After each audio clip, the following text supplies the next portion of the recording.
Olá, pessoal, sejam muito bem-vindos. Na nossa análise de hoje, a gente vai fazer um mergulho bem fundo, uma verdadeira escavação teológica e psicológica na primeira e talvez a mais sombria história familiar da humanidade, a de Caim e Abel. Agora, o nosso objetivo aqui ele vai muito além de só recontar uma história antiga, tá? A gente vai usar essa narrativa como um espelho de altíssima definição para examinar as raízes do pecado, a mecânica da raiva e a crise de identidade que, de formas bem sutis ou às vezes devastadoras, assombram a condição humana. Guiados pela análise super perspicaz de J. Forasteiros, a gente vai desvendar como o primeiro assassinato da Bíblia é, na verdade, uma aula magna sobre a construção, a defesa e a necessária redenção do nosso próprio eu. Bom, vamos começar com essa citação do J. Forasteiros, que funciona quase como uma chave mestra para toda a nossa discussão. Os vilões nos fascinam porque suspeitamos que não são tão diferentes de nós. Parem para pensar um pouco nisso. A nossa reação imediata a figuras como Caim, ou Judas, ou até os fariseus do Novo Testamento, qual é? É colocar eles numa caixinha, separada, a caixa dos monstros, dos outros. É um mecanismo de defesa, super confortável, né? A gente traça uma linha bem segura na areia entre nós, os bons, e eles, os maus. Mas o que Forasteiros faz é nos desafiar a olhar mais de perto. E se esse fascínio todo não for só uma curiosidade mórbida? E se for um reconhecimento? Um reconhecimento incômodo, profundo, um eco das nossas próprias batalhas internas, das nossas invejas secretas, das nossas fragilidades e, sim, do nosso potencial para a escuridão. Então, a lente que a gente vai usar ao longo de toda a nossa conversa hoje é essa, a da empatia. Não para desculpar o mal, de jeito nenhum, mas para dissecar as suas origens e, nesse processo, nos compreendermos de uma forma radicalmente mais honesta. E para provar que o mal raramente é um evento que acontece do nada, espontâneo, Forasteiros nos leva a um dos lugares mais sombrios do século XX, o campo de concentração de Dachau. O que este slide revela de uma forma tão chocante é justamente a natureza processual gradual do mal.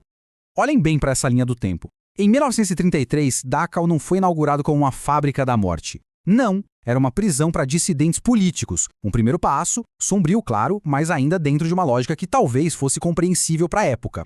Meses depois, em outubro, as execuções são autorizadas. Opa, um novo limite é cruzado. A Noite dos Cristais, aquele ponto de virada brutal, só acontece 5 anos depois. E os crematórios, o símbolo máximo da desumanização industrializada, só foram construídos em 42, quase uma década depois do início de tudo. O ponto crucial é este. Os homens e mulheres que operaram Dachau não eram demônios que nasceram do inferno. Eram cidadãos, funcionários públicos, vizinhos. Eram pessoas comuns que, passo a passo, decisão após decisão, concessão após concessão, trilharam um caminho que as levou à monstruosidade. É uma verdade terrível que nos força a confrontar nossa própria capacidade de adaptação ao mal. E isso nos conecta diretamente a Caim. O pecado dele não começou com a pedra no campo. Começou muito antes, como uma sementinha de amargura que foi regada pela inveja e adubada pela autojustificação lá no fundo do coração dele. Com essa base bem estabelecida, então, aqui está o nosso mapa para hoje. A gente vai começar solidificando a necessidade da empatia pelo vilão como a nossa ferramenta de análise. Em seguida, vamos mergulhar de cabeça na narrativa com o sacrifício rejeitado para sentir o impacto da primeira crise de identidade da história. A partir daí, a gente vai investigar a raiz da raiva, descobrindo o que essa emoção tão poderosa realmente protege. Na quarta parte, o pecado à porta, vamos analisar o aviso divino como um momento de escolha crucial. Depois vamos dar um nome para o problema com a síndrome de Caim, a idolatria da identidade, e para fechar com esperança, vamos explorar em Um Convite à Vida como essa história antiga nos oferece uma saída, uma forma de construir nosso valor em algo que não pode ser abalado. Vamos lá! E entramos na nossa primeira sessão, Empatia pelo Vilão. E o subtítulo resume perfeitamente nosso desafio. Por que precisamos entender e não apenas condenar? A gente vive numa era de julgamentos instantâneos. Nas redes sociais, na vida pública, a condenação é rápida, é barata e nos dá uma sensação de superioridade moral. É muito mais simples rotular alguém como mau, herege ou cancelado e seguir em frente. A proposta de Forasteiros e a abordagem que a gente vai adotar aqui é radicalmente diferente. E não se trata de absolver Caim de forma alguma. As ações dele são indefensáveis. A empatia, no sentido que a gente vai usar aqui, não é sinônimo de aprovação. Ela é uma ferramenta de diagnóstico. É a disciplina de tentar honestamente ver o mundo através dos olhos de outra pessoa para entender a lógica interna que levou a uma ação tão destrutiva. Vamos aprofundar um pouco essa definição. Empatia é a prática de se colocar no lugar do outro. E a ressalva ali no slide é a parte mais importante, sem necessariamente concordar ou aprovar suas ações. Ter empatia por Caim não é dizer, coitadinho, ele tinha os seus motivos. Não, é perguntar qual era a dor, qual era o medo, qual era a visão de mundo distorcida que fez com que matar o próprio irmão parecesse uma solução lógica para ele naquele momento. Essa prática é um antídoto poderosíssimo para a polarização que a gente vive hoje, seja na política, na igreja ou até na família. Ela nos força a descer do nosso pedestal de julgamento e a reconhecer a humanidade complexa, ferida e confusa naqueles de quem a gente discorda. É um exercício espiritual que nos humilha e nos lembra daquele alerta de Paulo em Gálatas. Aquele, pois, que cuida estar em pé, olhe, não caia. Resumindo então, ao praticarmos a empatia como uma figura como Caim, a gente abre uma janela não apenas para a alma dele, mas para as nossas próprias almas. A gente começa a ver os mesmos padrões, as mesmas tentações, as mesmas fragilidades que existem dentro de nós. Entender o caminho gradual que levou Caim do altar ao assassinato nos permite identificar as mesmas encruzilhadas perigosas em nossas próprias vidas. A empatia se torna então uma ferramenta de sabedoria e de prevenção espiritual. Ela nos ajuda a reconhecer a anatomia do pecado antes que ele se torne maligno dentro de nós, nos transformando nos vilões das nossas próprias histórias. Agora sim, com essa ferramenta da empatia em mãos, vamos entrar no epicentro da história. Seção 2, o sacrifício rejeitado. E o subtítulo já nos diz tudo, a construção da identidade e a primeira crise existencial. Este é o gatilho, o evento que coloca toda a tragédia em movimento. Vamos usar a imaginação santificada, como Forasteiros faz, para entrar na mente e no coração de Caim. Imaginem a cena, o ar da manhã, a solenidade do ritual. Caim, o primogênito, o herdeiro, o pilar da família, está diante do altar que ele mesmo construiu. Ele já fez isso dezenas de vezes. É a sua função, é a sua identidade. Ele espera pelo sinal, aquele fogo divino que valida seu esforço e sua pessoa. Mas hoje algo está terrivelmente errado. O que começa como uma simples confusão se transforma em pânico, e o pânico em uma ferida que vai definir o resto da vida dele. Este slide captura exatamente o momento do choque. Caim está ajoelhado, o cheiro de fumaça preenchendo o ar. Só que é o cheiro errado. É o cheiro acre de grãos e vegetais queimando, carbonizando sobre um fogo comum. Um fogo que ele mesmo acendeu. O fogo verdadeiro, aquela chama sobrenatural, colorida, que consumia a oferta sem destruí-la, o sinal inequívoco da presença e do favor de Deus, não está ali. O seu sacrifício, o fruto do seu trabalho árduo, está sendo rejeitado. O pânico se intensifica. E então, o horror da revelação. Seus olhos se desviam e ele vê. O fogo verdadeiro está ali, a poucos metros de distância, dançando gloriosamente sobre a pilha de pedras do irmão dele, Abel, consumindo o cordeiro. A aceitação, a validação, a bênção que ele esperava para si, desceu sobre o outro. É uma rejeição pública, visual, teológica e, para ele, profundamente pessoal. Para a gente entender a magnitude desse golpe, a gente precisa compreender a identidade de Caim. Este slide mostra o contraste fundamental. Os nomes por si só já contam uma história. Caim, em hebraico, se relaciona com adquirir, força, lança. A mãe dele, Eva, declara no nascimento dele, adquiriu um homem com a ajuda do Senhor. Ele é a esperança, o futuro, a força da nova humanidade. Abel, por outro lado, significa vapor, sopro, algo transitório, efêmero. O nascimento dele é mencionado quase como uma nota de rodapé. Numa cultura de primogenitura, onde o primeiro filho herdava tudo, a bênção, a liderança, a responsabilidade, Caim era o centro do universo familiar. A identidade dele não era algo que ele escolheu, era algo que ele era. O número 1, o provedor. Abel era o segundo, o cuidador de ovelhas, uma figura secundária. Toda a autoimagem de Caim foi forjada nessa estrutura hierárquica. Ele não era apenas um filho, ele era o filho. E essa identidade foi cimentada por anos e anos de reforço positivo. Forasteiros nos convida a imaginar a memória mais formativa de Caim, o dia em que, ainda jovem, ele realizou o sacrifício pela primeira vez e o fogo verdadeiro desceu sobre a sua oferta. As palavras do pai dele, Adão, ecoam na sua mente. Você fez bem, Caim. Hoje você agradou o nome e orgulhou seu pai. Essas palavras não foram um simples elogio, elas foram uma fundação da sua identidade. Elas criaram uma equação na alma dele. Meu desempenho, mais aprovação divina, mais aprovação paterna, é igual ao meu valor. Ser competente no altar era ser Caim. O sucesso não era algo que ele buscava, era a própria essência do seu ser. Então, para sintetizar essa sessão, a rejeição da oferta de Caim foi muito, mas muito mais do que um evento litúrgico que deu errado. Foi um terremoto existencial de magnitude máxima. Foi um ataque direto ao fundamento sobre o qual ele construiu toda a sua vida. No momento em que o fogo não desceu, não foi só o trigo dele que foi rejeitado. Foi a sua identidade, a sua história, o seu valor, o seu próprio ser que ele sentiu ser rejeitado por Deus na frente de toda a sua família. E quando o alicerce da nossa identidade se desfaz, o que emerge das ruínas é o medo, a vergonha e, como a gente vai ver agora, uma raiva vulcânica.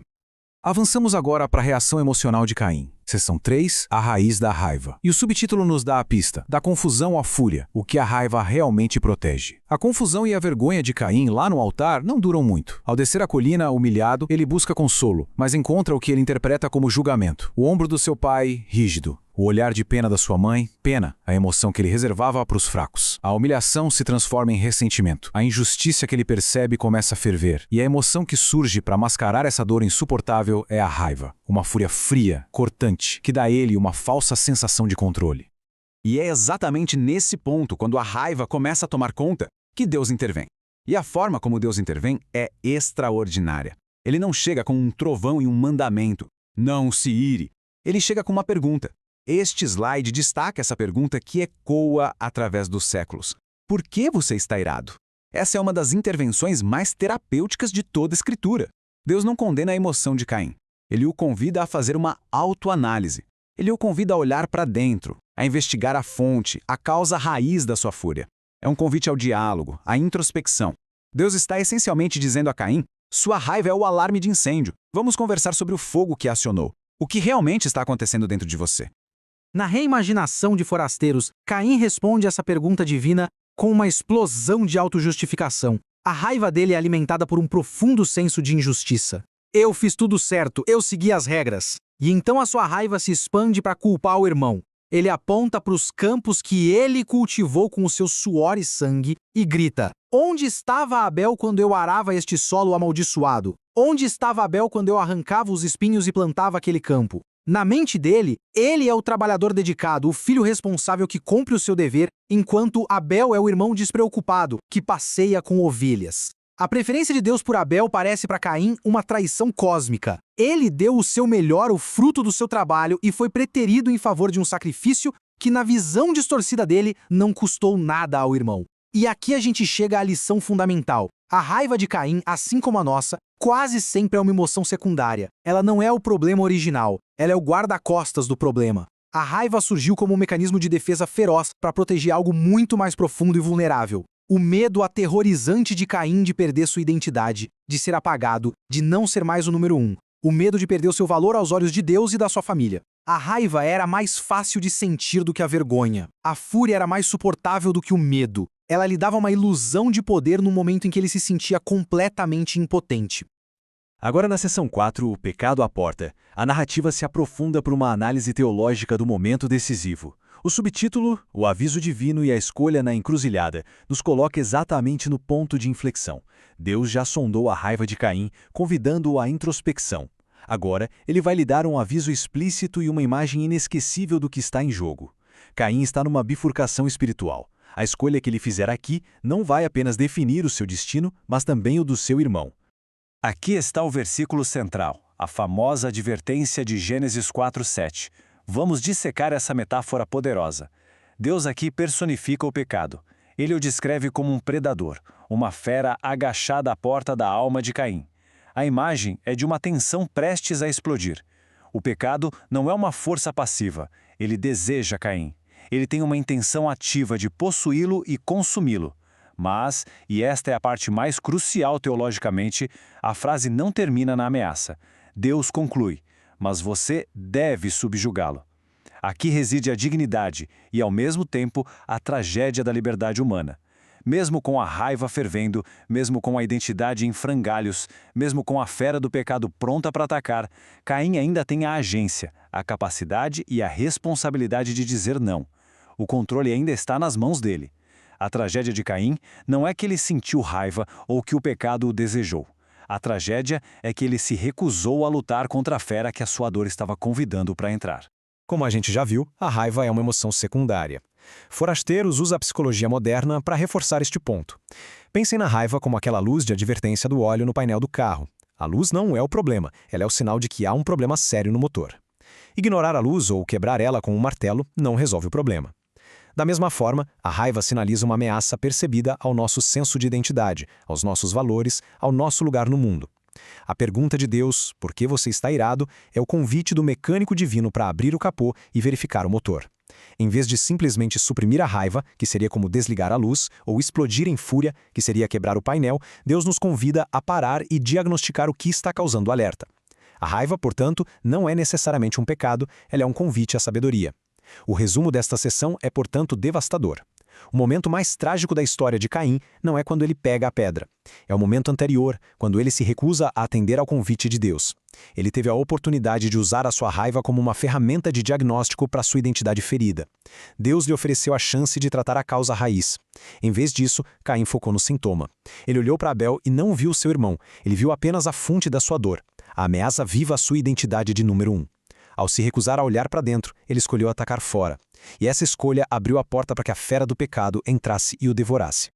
E chegamos à quinta sessão, onde vamos dar um nome para essa doença espiritual: a Síndrome de Caim. O subtítulo é a própria definição: quando a nossa identidade se torna um ídolo. Aqui, a gente vai além dos sintomas, a raiva, o assassinato, para diagnosticar a doença fundamental, a idolatria. O pecado original de Caim, a raiz de toda a tragédia, foi transformar a sua identidade em um Deus. Ele fundamentou todo o seu senso de valor, propósito e segurança em coisas criadas e frágeis. O seu status de primogênito, o seu sucesso como agricultor, a sua performance religiosa. Quando essa identidade se tornou seu ídolo, qualquer ameaça a ela se tornou uma ameaça existencial que precisava ser eliminada a qualquer custo.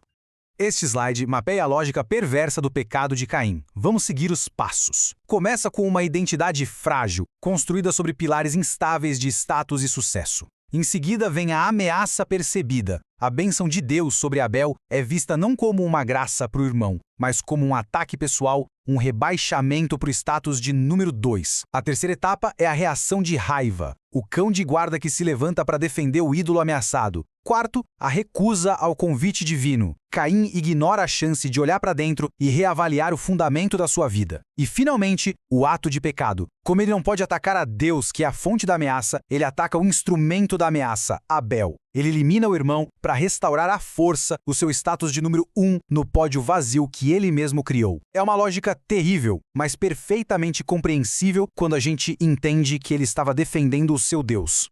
E para que isso não fique só na teoria bíblica, Forasteiros compartilha uma história pessoal que funciona como uma ponte para a nossa realidade. Ele conta sobre um colega de pós-graduação, a quem ele chama de Tom.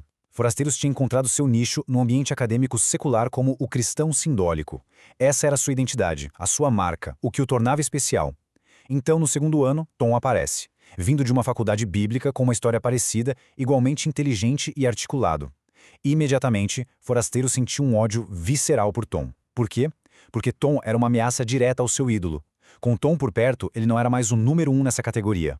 A reação de raiva, o ciúme, a vontade de eliminar Tom do seu círculo social era, em sua essência, a mesma dinâmica de Caim. Felizmente, ele reconheceu o padrão e se arrependeu, mas a semente do pecado era idêntica. E todos nós fazemos isso. Este gráfico ilustra os fundamentos de areia, onde frequentemente a gente constrói a nossa identidade. Olhem para a carreira. Construímos nosso valor em sermos o melhor profissional, ter o melhor cargo, ganhar o melhor salário, mas o que acontece numa crise econômica ou quando alguém mais novo e melhor chega? O fundamento desmorona. Olhem para os relacionamentos. Ser um pai perfeito, uma mãe exemplar, um cônjuge ideal. São coisas boas, claro, mas se o nosso valor total depende disso, o que acontece quando os filhos saem de casa ou um casamento entra em crise? E os rótulos sociais, os mais frágeis de todos, ser o inteligente do grupo, o engraçado, o bem-sucedido, são identidades que nos colocam numa esteira de performance e comparação constantes, gerando ansiedade e medo. E esse é o resumo da Síndrome de Caim. Não se trata, em sua essência, de assassinato, trata-se da idolatria da identidade. É pegar algo bom, nosso trabalho, nossa família, nossos dons, e transformar na coisa última, no fundamento do nosso ser. Quando o nosso eu é construído sobre a areia da performance e da comparação, qualquer pessoa ou circunstância que ameace essa construção frágil se torna na nossa mente um inimigo existencial que precisa ser neutralizado, silenciado ou eliminado. Chegamos à nossa sessão final e mais importante, um convite à vida. O subtítulo aponta para a cura, reconstruindo nossa identidade sobre a rocha. Até aqui, a gente fez o diagnóstico, vimos a anatomia da doença espiritual de Caim. Agora, vamos focar no tratamento, na alternativa que Deus ofereceu a Caim e que, pela sua graça, continua a nos oferecer todos os dias. O convite de Deus lá no campo não era uma armadilha ou um teste para reprová-lo. Era uma intervenção de resgate, uma chance para Caim abandonar o peso da sua falsa identidade e construir sua vida em um fundamento infinitamente mais seguro e verdadeiro. Esse slide coloca os dois caminhos lado a lado. À esquerda, a identidade na areia, o sistema operacional de Caim. Baseada em performance, títulos, comparações, ela reage a qualquer desafio com medo e raiva porque tudo é uma ameaça. O resultado inevitável é uma vida de competição, inveja e, no seu extremo, morte espiritual e física. À direita, a identidade na rocha, o convite do Evangelho. Uma identidade baseada não no que a gente faz, mas em quem somos em Cristo, filhos amados, perdoados, aceitos incondicionalmente. Quando nosso fundamento é esse, a reação à ameaça não é medo, mas segurança. A resposta à bênção do outro não é competição, mas generosidade, porque o sucesso do meu irmão não tira um pigo do amor que Deus tem por mim. Esse caminho leva à liberdade, à paz e à vida abundante. Mas como é que a gente traduz isso para a vida real? Este slide nos oferece um plano de ação espiritual. Primeiro, pausar. Quando sentir a raiva subindo, a primeira disciplina é não reagir imediatamente. Crie um espaço entre o estímulo e a resposta. Respire fundo. Segundo, questionar. Faça-se a pergunta de Deus a Caim: por que estou com raiva? O que exatamente em mim se sente ameaçado agora? Tente nomear o ídolo. É meu status de bom profissional? Minha imagem de mãe perfeita? Terceiro, avaliar. Olhe para essa identidade ameaçada e confronte-a com a verdade do Evangelho. Pergunte: isso é um fundamento de rocha ou de areia? Vale a pena defender esse pequeno trono com tanta fúria? Quarto, reorientar. Tendo identificado a raiz, escolha conscientemente uma resposta diferente. Em vez de reagir com medo para proteger o ídolo, escolha agir a partir da segurança de quem você é em Cristo.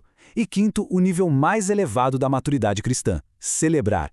Quando a nossa identidade está segura na rocha, somos libertos para genuinamente nos alegrarmos com o sucesso do outro, porque entendemos que a bênção de Abel não precisava ser a maldição de Caim. No reino de Deus, há graça suficiente para todos.